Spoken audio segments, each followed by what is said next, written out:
Wealth Dynamics Lords. Welcome if you've just found out you're a Lord profile and you might be thinking, what does it mean?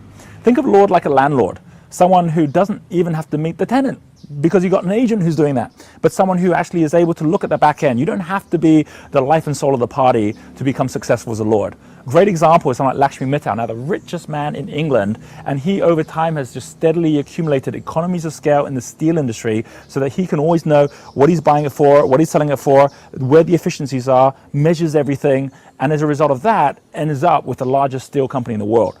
Now, here's a great example. He was getting criticized a year or two ago when he was doing this big deal in Europe with Mittal. At that point, when he was doing that big deal, people were saying, you should be whining and dining the press more, you should be out there doing the deals.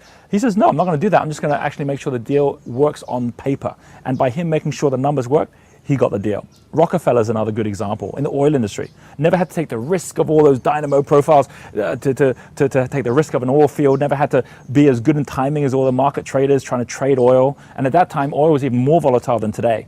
But what he did was said, I'll just be the guy in the middle that is a refiner. I'll just tick over every barrel. I'll just make sure that people find it better to come through me with their barrels of oil than anyone else. And I'll just make sure as a result of that, I make my money. That's exactly how someone like, for example, Sergey Brin with Google is making his money today. He says, I don't have to create any product with Google. I don't have to worry about the market pricing and what's going on with the different companies that are part of what I do.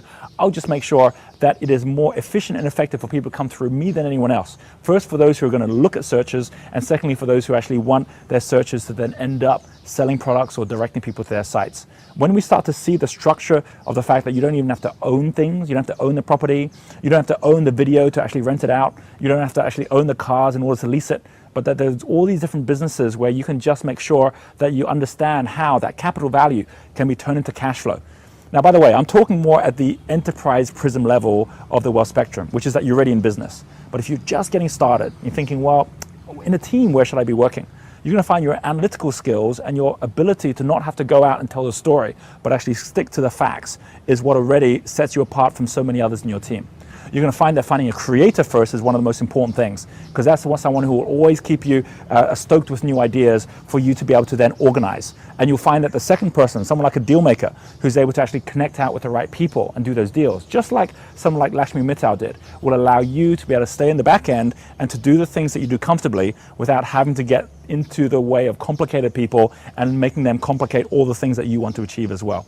This is the power of a Lord, is that ability to be able to keep analytical, to keep focus, and to do it with rhythm. And as you do this, you're going to find yourself comfortable in everything you do and allowing others to shine in the way that they're meant to as well.